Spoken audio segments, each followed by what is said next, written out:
Bonjour, bienvenue dans cet ensemble de deux vidéos consacrées à Jupiter et Saturne. Cette première vidéo va donc aborder Jupiter, la seconde parlera de Saturne, et toutes les deux font suite à la grande conjonction qui a eu lieu le 21 décembre 2020, donc la grande conjonction de Saturne et de Jupiter. La capture de cette présentation a été réalisée le 22 décembre, le lendemain, donc avec la participation de Pierre-Jean Mercier et de Patrick Deluca. La prise de son est issue directement du micro intégré à l'ordinateur, donc il ne présente quelques petites imperfections, il n'est pas désagréable, mais n'a pas les mêmes qualités que la prise de son réalisée avec un micro professionnel. Donc veuillez m'en excuser par avance. Voilà, je vous souhaite un bon visionnage. N'hésitez pas à laisser vos commentaires et vos questions sous la vidéo.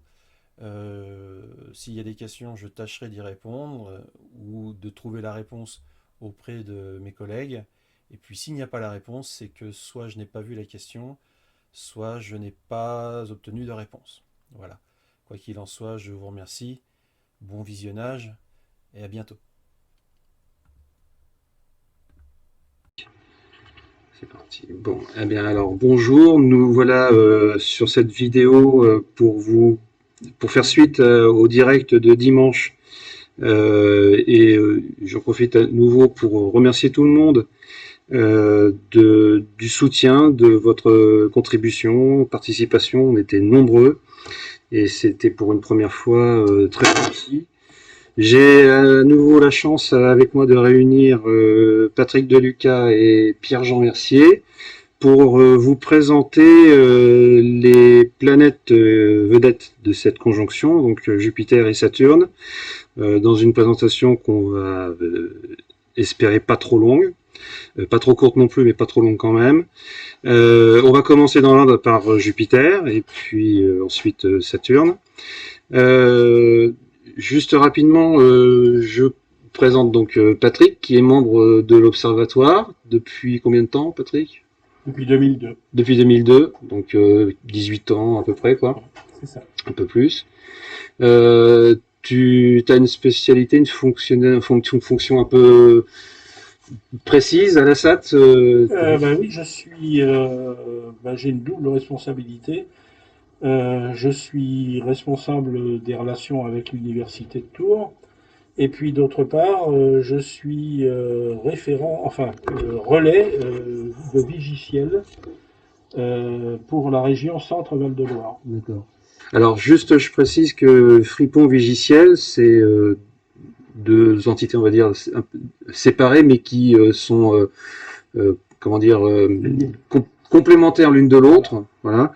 À ce sujet, on est en train de retravailler le site dans le domaine des comètes et astéroïdes, donc il sera fonctionnel d'ici fin de semaine, en date de cette vidéo.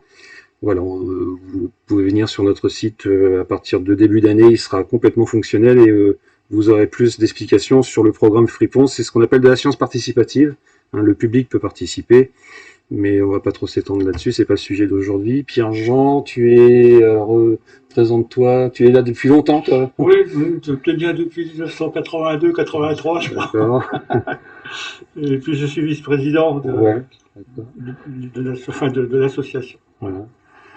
Juste pour donner un petit mot de ce qui vous a amené à faire de l'astronomie, Patrick, toi, tu as été enseignant à l'université en géologie. Oui. Et puis, dis-moi si je me trompe, mais enfin, par intérêt à l'astronomie et pour joindre l'utile à l'agréable, j'ai envie de dire, tu t'es un peu spécialisé dans la géologie spatiale. Oui, en planétologie. En planétologie, pardon, ouais, c'est ça. Et puis, par dérive vers les comètes et les astéroïdes.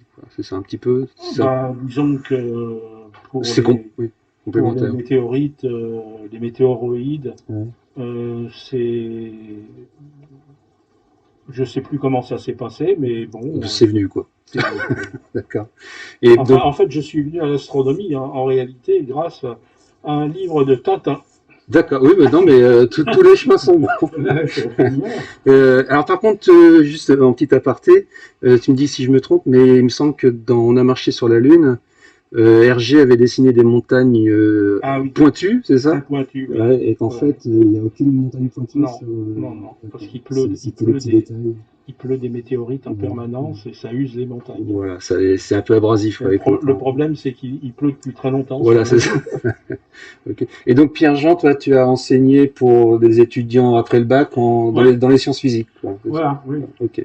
Alors en fait, j'ai connu le club parce qu'on m'avait demandé de faire un cours en 1982-83 Mm. avec l'Université pour tous Mm. sur l'astronomie. Et parmi les élèves, entre guillemets, il y avait des gens du club. C'est comme D'accord. ça que je suis Ah, rentré au d'accord. club. Ok. Bon. Voilà. Et Ok, puis je me donc. suis intéressé à l'astronomie un peu depuis toujours, Ouais, quoi. ouais. Bah oui, c'est ta discipline qui t'a un Et peu puis d'autant plus obligé à... qu'après, on avait disons des instruments qui étaient abordables au point de vue Mm. financier, quoi. Voilà, bon, pour les présentations, puis moi, je suis donc l'animateur depuis 3 ans maintenant, et pour mon petit parcours, j'ai fait un DUT en génie électrique, essentiellement, et puis d'autres formations BTS, mais très secondaires. Bon. Et puis l'astronomie, j'en fais depuis que je suis tout jeune, en fait. Moi, c'est la Lune qui m'a fait un peu... Je rejoins Comme moi. Patrick, mais c'est vrai que la Lune, pour les petits, pour les jeunes, Ah, c'est c'est magique. magique. C'est hypnotique, c'est magique. Puis ça reste toujours magique, même 30 ans Ah oui, après, oui. quoi. Ok. Allez, fini pour les présentations. Donc on y va pour vous parler de Jupiter et Saturne. Et c'est parti. Si ça démarre, j'espère que ça va vouloir se lancer cette fois. Voilà. Donc la première planète qu'on va aborder, c'est donc Jupiter, la plus grosse des planètes, mais on va y venir. Vous voyez en bas à gauche s'afficher son symbole. C'est comme ça qu'on l'identifie dans les revues, au lieu de réécrire le mot Jupiter, ou quand on veut la placer sur une carte du ciel, etc. On utilise ce petit symbole qui ressemble à un genre de 4. Je sais pas, vous connaissez d'ailleurs l'origine de ce symbole, non? Non, Non, bon, c'est pas grave. Voilà, ce sera une recherche à non. faire. Il y en a une. Il y en a certainement une, mais on l'ignore. Jupiter, donc, qui est le pendant de Zeus pour les Grecs. Jupiter, donc, c'est le nom romain de Zeus. Alors, dans les petites recherches, quand on fait des recherches, on trouve pas beaucoup d'histoire pour Jupiter, parce qu'en fait, il a hérité des affiliations, des liens de parenté de Zeus. Et donc, on découvre que Zeus, ou Jupiter, était donc le fils de Chronos, Saturne pour les Romains, Rhea, et que le père de Zeus, ou Jupiter, comme vous voulez, c'était donc Uranos, et Gaïa, la Terre. Il a donné le nom de jeudi, qui étymologiquement vient de Jovis Dies, donc le jour de Jupiter, et il a été rapidement associé comme étant le dieu protecteur des rois, des souverains.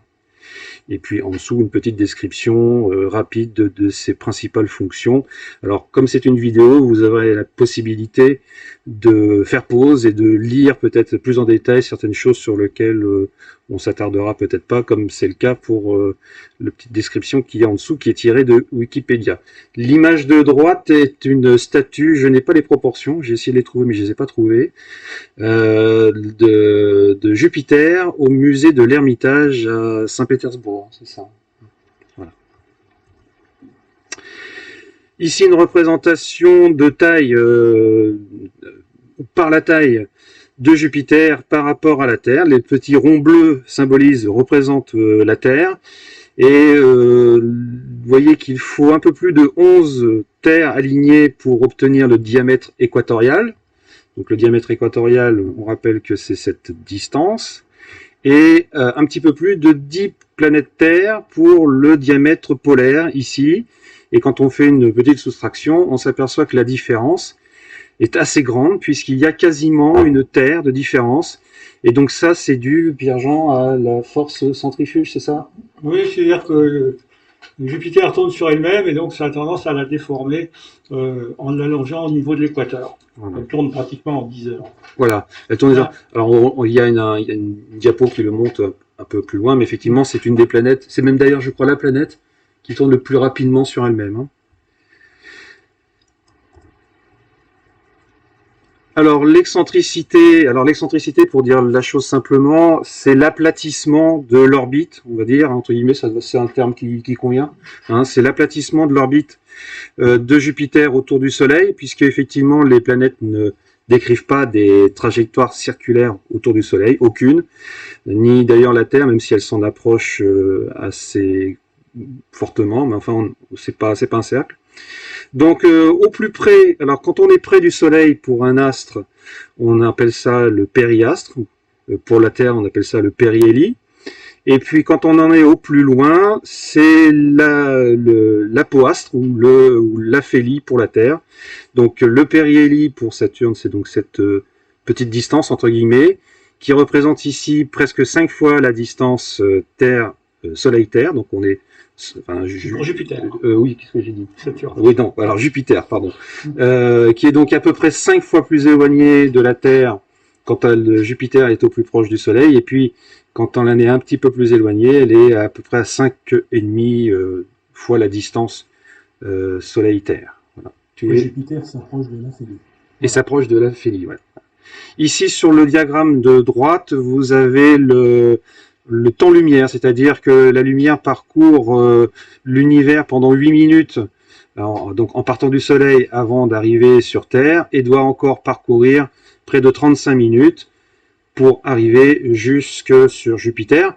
Ce qui fait que dans le sens inverse, quand Jupiter renvoie son image vers la Terre, eh bien il lui faut cette image 35 minutes pour faire le chemin inverse entre guillemets et revenir jusque dans les lunettes de télescope, ce qui fait qu'on voit Jupiter avec un retard de 35 minutes à peu près, hein, évidemment, c'est toujours en fonction de ces distances-là. Alors la vitesse de la lumière, c'est quand même 300 000 km à la seconde. Oui, voilà. Alors, il y a une petite multiplication à faire après, voilà. Ok. C'est bon. Jupiter au périhélie. Jupiter au périhélie, voilà. Juste, je précise ici, donc le temps de révolution. Alors j'ai été vérifié, ce sont bien le jour sidéral qui est mentionné là, donc 4332. C'est des périodes sidérales. Voilà, période sidérale. Et la vitesse moyenne sur l'orbite, c'est la vitesse à laquelle notre planète Jupiter se déplace sur son orbite, est d'environ 13 km par seconde.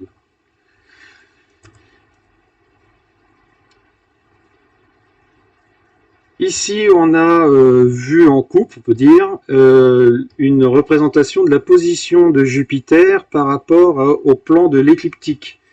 Alors, Pierre-Jean, l'écliptique... C'est le plan de l'orbite terrestre. Voilà, donc j'ai un peu surligné l'orbite de la Terre ici, et puis je l'ai prolongé pour qu'on puisse avoir la position du plan orbital de Jupiter. Donc on voit que Jupiter a une inclinaison par rapport à notre propre trajectoire autour du Soleil, on va dire, d'environ 1,3 degrés. Alors l'angle paraît petit, mais quand on le rapporte à près de 800 millions de kilomètres, évidemment, ça surélève d'autant Jupiter. Alors ça la surélève d'un côté, et puis ça la baisse d'autant proportionnellement de l'autre côté. Voilà, ici l'obliquité de Jupiter. Donc on voit que par rapport à son axe, à son plan orbital, merci Patrick, son axe est penché de 3 degrés, donc l'axe de rotation de Jupiter est penché d'environ 3 degrés, ce qui est, on va pas dire orthogonal, mais on est vraiment dans une proposition. Il y a une planète qui est plus droite que ça, je crois, entre guillemets, il me semble que c'est pas Mercure, je crois, qui est quasiment à 88 ou 89 degrés, il me semble. Enfin, ça veut dire que c'est très proche. Ouais, c'est très proche. Ouais. Et inversement, Uranus a pratiquement son axe couché dans son plan. Oui, voilà, oui. Donc il faudrait aller voir ça sur les pages consacrées à Uranus. Et effectivement, on a l'impression qu'Uranus, elle roule autour du Soleil. C'est ça. On dit ça. Ouais. Et donc on peut peut-être ajouter même d'ailleurs que c'est une planète qui serait en fait dépourvue de saison finalement, Jupiter, hein, puisqu'il n'y a pas d'inclinaison. On peut affirmer qu'il n'y a pas de saison finalement. On a tout le temps les mêmes expositions aux mêmes endroits sur cette planète, quoi. Par comparaison, oui, on ne l'a pas dit, mais la Terre est inclinée de 23 degrés 27 minutes. Oui, c'est vrai que j'aurais pu ajouter... ce qui occasionne les saisons. Ok. Alors, cette présentation nous montre justement ce que tu disais, Patrick, très bien, le temps de révolution, le temps de rotation, pardon, de Jupiter sur elle-même. Donc, on s'aperçoit à vitesse proportionnelle. Hein, je me suis arrangé pour que le mouvement corresponde à la réalité, c'est-à-dire qu'on voit très bien que Jupiter, ici, tourne nettement plus vite sur elle-même que la planète Terre. La vitesse à l'équateur pour Jupiter est d'environ 47 000 km/h, alors qu'elle n'est que, entre guillemets, de 1674 km/h pour la Terre. Et puis ici, on voit donc ce qu'on appelle les fameux G, la fameuse force d'attraction, force de gravitation, de l'accélération. J'ai bien fait de le faire avec vous. Oui, non, mais voilà, c'est ça, c'est MG. Et donc, on s'aperçoit que quand on est au voisinage de Jupiter, eh bien, on est attiré 2,5 fois, un peu plus de 2 fois que sur la Terre. En gros, je parle sous le contrôle de Pierre-Jean, votre masse ne change pas, mais par contre, c'est la force. Votre poids change. C'est le poids, c'est la force, c'est ça. Ça pèserait un peu plus de 2 fois plus.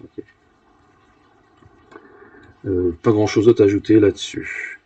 C'est la rotation par rapport aux étoiles. Oui, effectivement.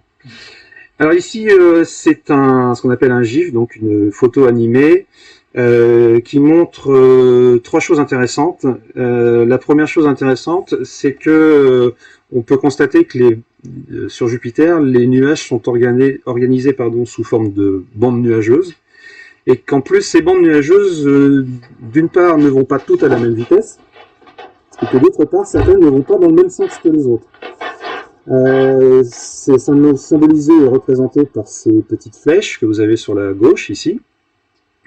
Et on s'aperçoit donc qu'au croisement, on va dire entre guillemets, des mouvements des bandes de nuages, eh bien, se produisent des sortes d'ouragans, de tornades, enfin non pas des tornades, mais plutôt des ouragans, qui jouent un peu comme des roulements à billes, en fait, c'est ça, hein, Pierre-Jean, c'est un peu l'idée, quoi. Oui, enfin, c'est le même phénomène que les cyclones chez nous, ouais. Choses comme ça. Ouais. Sauf que là, il y a quand même... Enfin, disons que chez nous, c'est essentiellement dû aux effets, disons, de la force de Coriolis. Là, il n'y a pas de quoi avoir que ça. Il y a aussi le fait que c'est des courants contraires qui introduisent ces rotations. D'accord. Et puis la troisième information sur cette photo, c'est ce qu'on appelle la grande tache rouge, symbolisée ici, entourée par ces pointillés jaunes, qui est un énorme cyclone, même anticyclone, je crois qu'on peut dire. Je sais plus. Bon, peu importe, c'est pas grave. Et j'ai repéré 3 points assez caractéristiques de cet ouragan, de ces gigantesques ouragans. C'est d'une part sa stabilité, du point de vue de sa position sur Jupiter. Effectivement, si on tire une longitude, eh bien, on s'aperçoit que l'ouragan reste quasiment en permanence au même endroit et tourne à la même vitesse, entre guillemets, que la rotation de Jupiter. Le deuxième point, c'est que sa taille varie entre 24 et 40 000 km, alors pas de diamètre, mais enfin disons dans sa plus grande largeur. On rappelle quand même que la Terre ne fait que, entre guillemets, 13 000 km de diamètre, donc elle pourrait engloutir 2 voire 3 fois la Terre tranquillement. Et puis j'ai remarqué, alors c'est un peu coupé, ça sort un peu de la présentation, mais j'ai remarqué que les derniers relevés montraient une tache grande de 15 000 km, donc en ce moment elle a tendance depuis quelques années à rétrécir, et on a des informations là-dessus ou pas, non? Il y a un article qui vient de paraître, mais je ne l'ai pas lu, alors... D'accord, bon ben, ce sera pour une prochaine fois, c'est pas grave. Et puis les vents qui ont été mesurés en périphérie tourbillonnent aux alentours des 400 km/h en permanence. Voilà. Pour cette grande tache rouge qui est visible dans les télescopes quand elle est assez grosse, parce que là visiblement en ce moment, effectivement, oui, j'ai eu l'occasion de m'apercevoir qu'elle n'était pas très visible effectivement en ce moment. Oui, de toute façon, ça n'est jamais très visible. Là. Ce manque de contraste. À 40 000 km, ça doit commencer à se voir déjà un peu. Oui, non, mais c'est parce qu'il y a... Ah, ça manque de contraste, oui, d'accord. Et puis il faut être au bon moment parce que Oui, ben, évidemment, oui, c'est comme Oui. une tourne. Et il y a des éphémérides pour ça. Ouais. Voilà. Alors ici, on va parler un petit peu, on va rentrer un petit peu plus dans les détails de la composition de la planète, même, enfin, on va pas trop précis non plus, enfin, ça n'a aucun intérêt. Le premier détail va nous mener à parler de l'enveloppe gazeuse, je pense, on peut dire atmosphère, Oui. ouais, hein, de Jupiter, qui est a priori décomposée ou découpée en 3 zones, d'une épaisseur totale qui avoisine les 100 km d'épaisseur. La couche superficielle est composée de cristaux d'ammoniac. Donc l'ammoniac, je pense qu'on a, enfin, tous ou plus ou moins tous fait l'expérience un jour de sentir entre guillemets de l'ammoniac, et ça sent, ça sent très bon, oui effectivement. Donc bon, c'est à déconseiller quand même, comme la livre. Non, parce que bon, pas donner de mauvaises idées. Puis de toute façon, je crois que on ne trouve plus d'ammoniac en vente libre. Oui, mais enfin ça se sent. Ouais, enfin, il y a des soudes, il y a peut-être des soudes caustiques à base d'ammoniac. La soude, c'est à base de Ouais, soude. c'est ça. Ouais. Mais l'ammoniac, disons, ça se dissout dans l'eau de façon très facilement, à raison de 800 litres par litre. Alors c'est pour ça qu'il n'y en a pas besoin de beaucoup pour que, hop, on prenne tout dans le nez. D'accord, ouais, effectivement. Ouais. Ah oui, c'est un peu comme l'effet chlore, en fait, finalement. C'est bien pire. C'est bien pire que le chlore. 800 litres par litre. La deuxième couche, ce sont des cristaux d'hydrosulfure d'ammonium. Tu peux nous dire un mot là-dessus, Pierre-Jean? C'est NH4HS, je crois. Bon, voilà, mais ça se trouve, on le trouve sous un aspect sur Terre, particulièrement. Oui, c'est encore assez courant. Enfin, on trouve assez facilement. Bon, d'accord. Voilà, une hauteur, enfin faut descendre de 60 km. Et puis la troisième et dernière couche, c'est une couche faite de cristaux de glace d'eau. Donc là, c'est beaucoup plus commun et on comprend déjà un peu mieux de quoi ça se compose. Alors du coup, on comprend un peu plus les effets de couleur. Les parties blanches, en fait, sont les parties supérieures de l'atmosphère. Les parties orangées sont des couches intermédiaires, et puis les zones bleutées qu'on voit ici, puis surtout au niveau des pôles, eh bien, ce sont des couches qui sont assez basses, qui contiennent énormément de cristaux de vapeur de glace, on pourrait dire, un peu comme ça, en fait, des nuages. Non, de cristaux de glace. Cristaux de glace. Ouais, d'accord. Okay. Et donc la pression moyenne de cette atmosphère est à peu près comparable à celle de la Terre, à 1 bar. En revanche, sa température avoisine les moins 150 degrés. Alors j'ai remis en degrés Celsius pour que ce soit un peu plus clair pour tout le monde. Alors quand on rentre un peu dans le détail, j'ai replacé la Terre ici à côté pour donner un rapport de taille. Eh bien, quand on ouvre entre guillemets la planète, eh bien, on s'aperçoit qu'elle est essentiellement constituée d'hydrogène. Dans des états qu'on va qualifier d'exotiques, c'est possible ça? Oui. Avec de l'hydrogène moléculaire, de l'hydrogène métallique. Alors encore une fois, vous pourrez faire pause pour aller lire un petit peu les détails. Qu'est-ce qui serait capable de donner des explications sur ces aspects d'hydrogène? L'hydrogène métallique est conducteur. Voilà. C'est à cause de la très forte pression, il change un peu de propriété et donc il devient conducteur. D'accord. Et donc on retrouve des pressions qui n'existent pas. On ne trouve pas sur Terre des pressions comparables à ce qui peut exister. Même déjà, on s'aperçoit que la première couche, entre guillemets, quand on descend ne serait-ce qu'à quelques milliers de kilomètres, on atteint déjà les millions de bars. Là. Le million de bars, hein, c'est des pressions qu'on n'a pas sur Terre. On arrive à produire ça en laboratoire, non? En laboratoire, en millions. Entre 2 diamants, on arrive à des choses faramineuses. Entre 2 pointes de diamant, hein, c'est ça? Oui, gigabarres. Oui. D'accord. 2 pointes de diamant. Alors, vers le centre de la Terre, c'est fort aussi. Oui, c'est fort. Donc voilà, puis on descend au niveau du cœur. A priori, on devrait retrouver un ensemble de glaces et de roches chaudes, on précise, et que la température avoisine les 70 000 degrés, ce qui est, on va dire, quasiment 10 fois plus chaud que la surface du Soleil.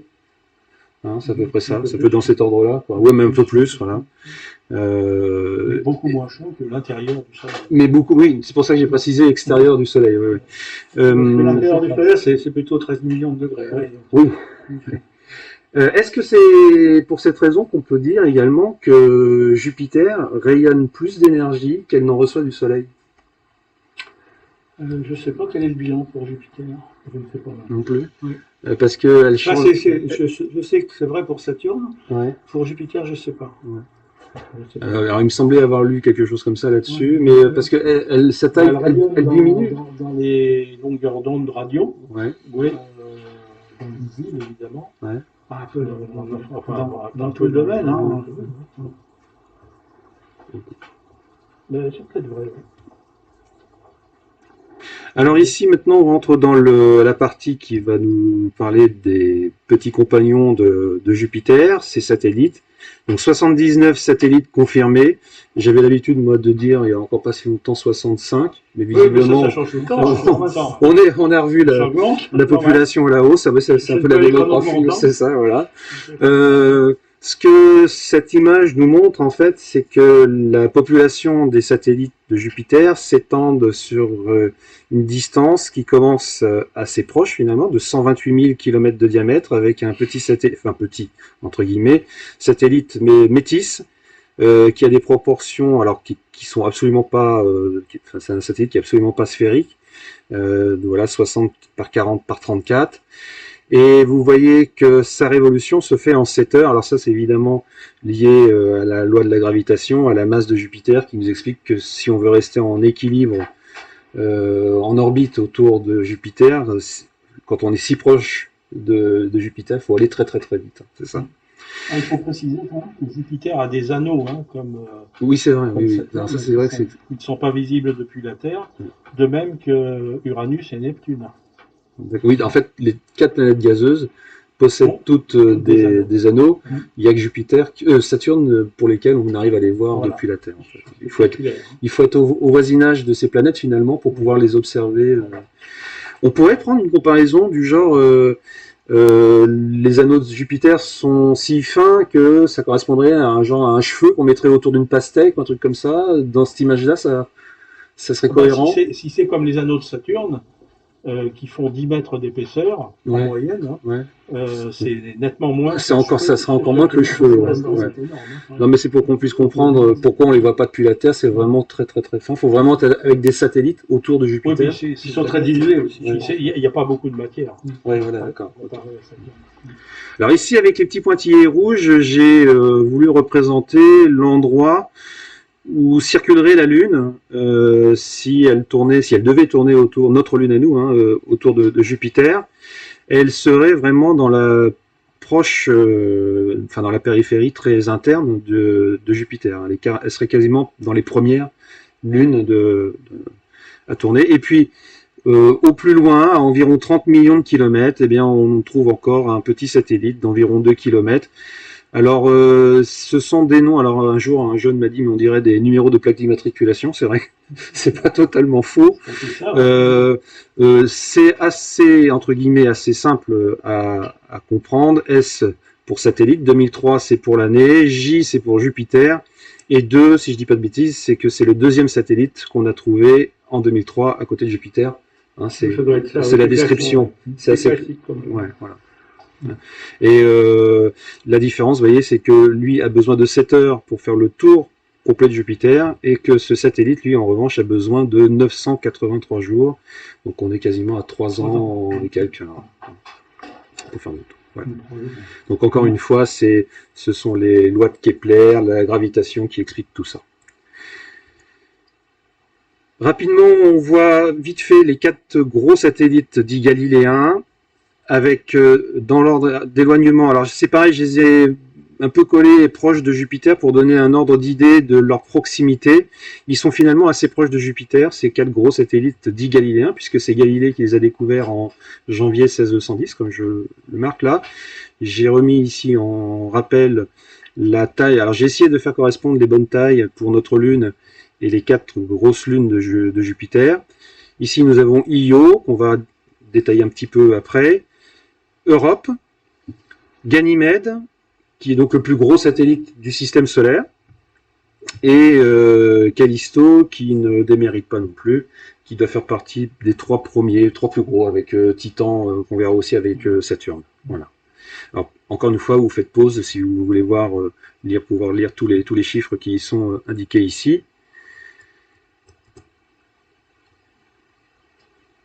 Alors, est-ce que j'ai cliqué comme il fallait? Oui, c'est bon, pardon. Hop, on y va. Donc ici, juste un petit arrêt sur le trio Io, Europe et Ganymède pour vous dire que ces trois satellites sont en résonance orbitale. Alors, on lance le mouvement et en fait, qu'est-ce que ça veut dire? Eh ben, ça veut dire que quand, par exemple, Io qui se trouve ici fait deux tours, pardon, eh bien notre satellite Europe ici en a fait deux. C'est ce que signifie ce terme. C'est ce rapport 2-1, c'est-à-dire que quand Io a fait deux tours, Europe en a fait un et se représente constamment au même endroit, on va dire entre guillemets. Ce trait bleu montre la résonance orbitale entre Io et Ganymède, c'est-à-dire que cette fois, quand Io ici fait 4 tours, Ganymède en a fait 1. Et ici, on a la résonance orbitale de Europe et Ganymède. Et cette fois, il faut un seul tour à Europe pour que Ganymède en réalise 2. Voilà. Donc, le terme de résonance orbitale, vous avez la petite définition qui se trouve en haut à droite. Quelque chose à ajouter là-dessus? Non, ça va? Okay. Non. Bon, c'était une petite curiosité sur laquelle je voulais qu'on s'attarde dessus. C'est pas une curiosité, là. Alors vas-y. Parce que les planètes aussi sont en résonance orbitale. D'accord. Oui. La stabilité actuelle du système solaire est due à la résonance orbitale. Hein. D'accord. Donc oui, en fait, ce que tu veux dire, c'est que finalement, tout s'orchestre avec le temps, tout se stabilise. Non, ça se stabilise pas parce que si on a tendance à se stabiliser, on peut c'est chaotique à long terme, très grande. Ah oui, d'accord. Ok. Bon. Allez, on y va. Alors donc notre premier satellite, alors là ça va être un peu plus à Patrick de nous expliquer des tas de choses. On précise effectivement, comme on me l'a fait justement remarquer, que le dessin qui est ici est pas tout à fait correct, puisque l'aplatissement là de Io devrait être assez symétrique. Oui, et également ici et là, et puis ici devrait être aussi finalement un petit peu. Il devrait passer à la il n'y a aucune raison de passer à la sphéricité. Oui, c'est ça, voilà. Ouais. Bon, enfin, bon. C'était un dessin qui voulait, qui se voulait, comment dire, pédagogique, pour expliquer qu'en fait, Io subit les déformations de Jupiter, enfin les colères de Jupiter entre guillemets, mais ça je vais laisser la parole à Patrick pour vous alors donc Io est très proche de Jupiter et donc subit des effets de marée très importants et je pense pas que ce soit 100 mètres mais 300 mètres. Oui, pour les effets de marée. Ouais. Et donc la surface et l'intérieur de Io sont quasiment malaxés à chaque orbite. Et donc ça va provoquer des échauffements qui vont générer de la lave. Et on voit sur l'image de droite un lac de lave. Alors évidemment, ça a été retravaillé, ça. Hein. Mais oui, je pense, on voit un lac de lave que l'on ne voit plus sur l'image de gauche. Hein. Et la couleur jaunâtre de Io est due au soufre qui est craché par ces volcans. Et d'autre part, on sait que Io est toujours très, très volcanique, toujours très active, parce que d'une part, vous pouvez voir l'image en haut à gauche qui montre le volcan Vashtar qui crache probablement du soufre et d'autres choses hein, dans l'espace. Et puis, on a pu noter entre les différents passages de sondes à plusieurs années d'intervalle que de nouveaux volcans s'étaient formés ou étaient rentrés en éruption, dans une nouvelle éruption. Il y en a un, par exemple, qui passe, qui est entouré de rouge, là. Ici, là, oui, d'accord. Voilà. Donc, cet anneau rouge autour, c'est en fait le dépôt, la retombée des éjections les éjections volcaniques qui sont retombées tout autour. Et alors, il faut noter que plus on va s'éloigner de Jupiter, et moins l'activité volcanique et tectonique, donc c'est ce qui bouge à la surface d'une planète, va diminuer. Hein. Donc Io maximum. Europe, il y a pas mal de choses. Alors, si tu veux, Ganymède, il y en a encore. Et puis après, Callisto, il n'y a plus rien. Alors juste pour dire Vas-y. encore, c'est que disons que c'est Voyageur 1 ou 2, je sais plus lequel, Oui. qui a découvert pour la première fois un volcanisme actif Oui. en dehors de la Terre, D'accord. Sur Io. sur Io. Et donc, c'était au moment du survol de Jupiter, dans les années 84, Oui, par là. quelque chose comme ça. 79. Ah oui, 1979, d'accord. Il faut dire aussi que Io est pas la planète, enfin disons le satellite, enfin l'objet du système solaire qui est le plus volcanique. C'est là où on compte le plus de volcans. Ok, on enchaîne avec Europe. Alors Europe, c'est une croûte glacée sous laquelle se trouve un océan d'eau salée. Et il y a un manteau autour du cœur hein, qui est formé très probablement de fer avec un peu de sulfure de fer. Et de temps en temps, il y a des remontées de glace chaude. Alors, évidemment, ça fait curieux de parler de glace chaude parce que la glace chez nous, c'est froid. Mais si on augmente la pression, eh bien, on peut avoir de la glace plus chaude qu'une autre. Et quand c'est chaud, ben, ça tend à remonter. Hein, comme au-dessus d'une bougie, si vous mettez un petit moucheron, par exemple, ben, il va avoir tendance à monter au-dessus de la bougie. Eh bien, c'est la même chose pour la glace. Hein, quand elle est chaude, elle remonte. Et puis, elle brise la croûte. Elle casse la croûte, si vous voulez. Et puis, elle va s'épancher en surface. Alors, on peut mettre en évidence de nombreuses générations de fractures qui se recoupent mutuellement. Ouais, Voilà, c'est ce que l'on voit ici. Ça, ce serait une Voilà. ancienne. Voilà. Et puis la nouvelle qui vient par-dessus, là, comme ça. Voilà. D'où l'aspect. Avec des décalages. C'est vrai que quand on regarde Europe en couleur naturelle, on voit pas très bien les effets de cassure et de crevasse. On les voit un peu mieux ici, quoi. Mais ces cassures, elles sont en fait à l'échelle du satellite, elles sont courbes. oui. Ouais, on les voit assez courbes. Elles forment des arcs. Bon, on passe à la suivante. Oui. Ganymède. Donc le plus gros des satellites du système solaire, plus gros que Mercure, avec, comme pour Europe, une croûte de glace et puis un océan d'eau salée. Mais à l'intérieur, c'est un peu plus compliqué puisqu'on a des glaces, enfin de la glace tétragonale, et puis un manteau rocheux et un noyau de fer et de sulfure de fer également. Donc il y a probablement, comme sur Terre, un noyau externe qui est liquide et un noyau interne qui est solide.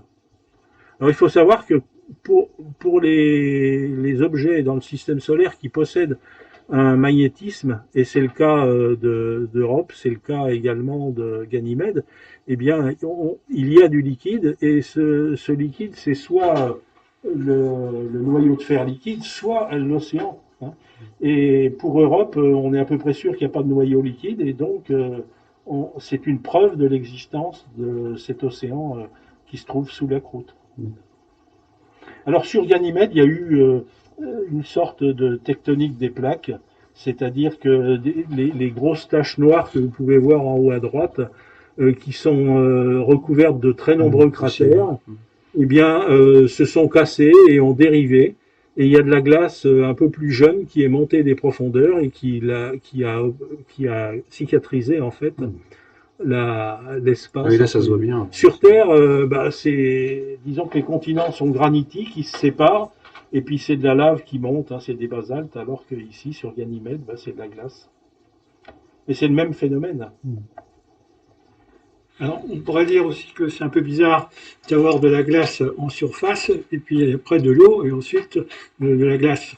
C'est tout simplement qu'en surface, il fait très froid, et disons par rapport à l'état que doit prendre l'eau, ce qui fait qu'on a de la glace. Quand on s'enfonce, la température augmente, et on a de l'eau, Et la pression. et la pression augmente, mais au début, c'est surtout l'effet de température, ce qui fait que on a de l'eau liquide, et après la pression devient si forte qu'on retrouve, même à des températures relativement élevées, de la glace. ce qui n'était pas le cas sur Europe, parce qu'on n'a pas ces différences de pression, enfin, on n'a pas la différence de pression suffisante.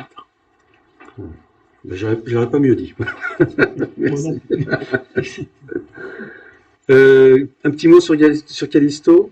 Callisto, on suppose également que sous la croûte glacée, enfin c'est de la glace mélangée à des roches, hein, et on suppose que sous sa surface, eh bien il y a un océan probablement pas très profond.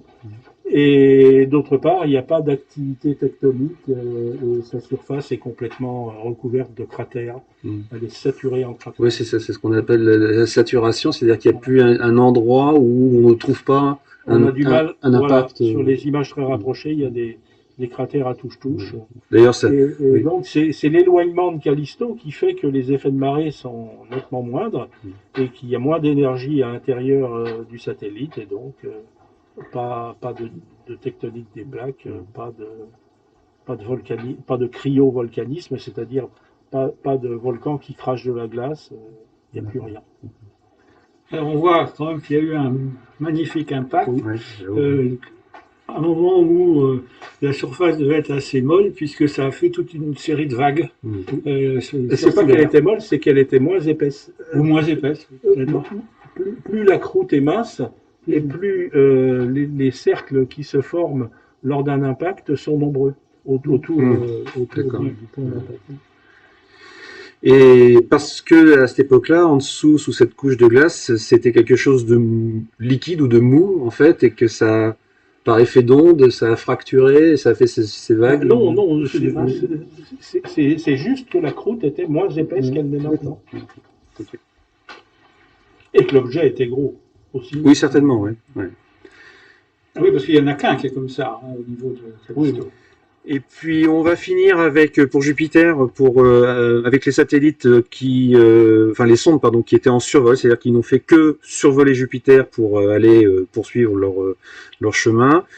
Dans l'ordre, nous avons les sondes Pioneer 10 et 11, les sondes Voyager 1 et 2, la sonde Ulysse, la sonde Cassini-Huygens, alors on va en parler tout à l'heure avec Saturne, et puis la sonde New Horizon.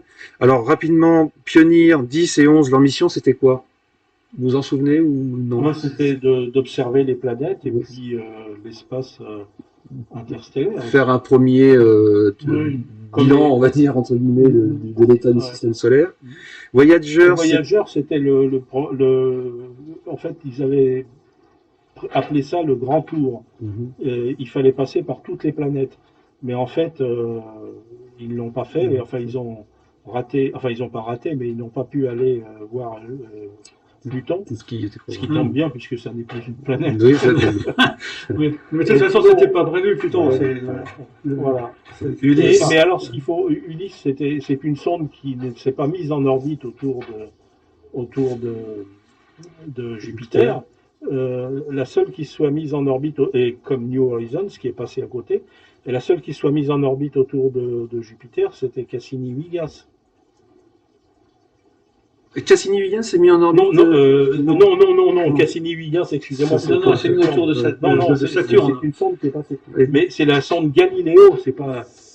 Oui, alors là, je parle uniquement des sondes en survol. Ils n'ont fait que survoler. Oui. Je l'ai fait en. Parce que je pensais à l'orbite. Oui, je comprends ce que tu veux dire, mais non, c'est uniquement celle qui a fait. Elle a pris des images. Ouais. Et New Horizon, c'était pour Pluton et c'était beaucoup plus récent. Et donc alors, voilà, cette fois, on arrive aux sondes qui se sont vraiment mis en orbite autour de Jupiter. Il y en a eu deux, a priori.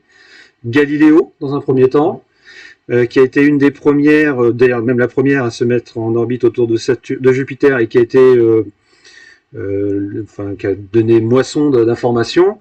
Je me suis permis en haut de mettre également l'année 1994 où Galileo, qui était en approche de Jupiter, à quelques millions de kilomètres, a pu photographier l'impact de Shoemaker-Levy, voilà, qui s'est fracturé en une vingtaine de morceaux.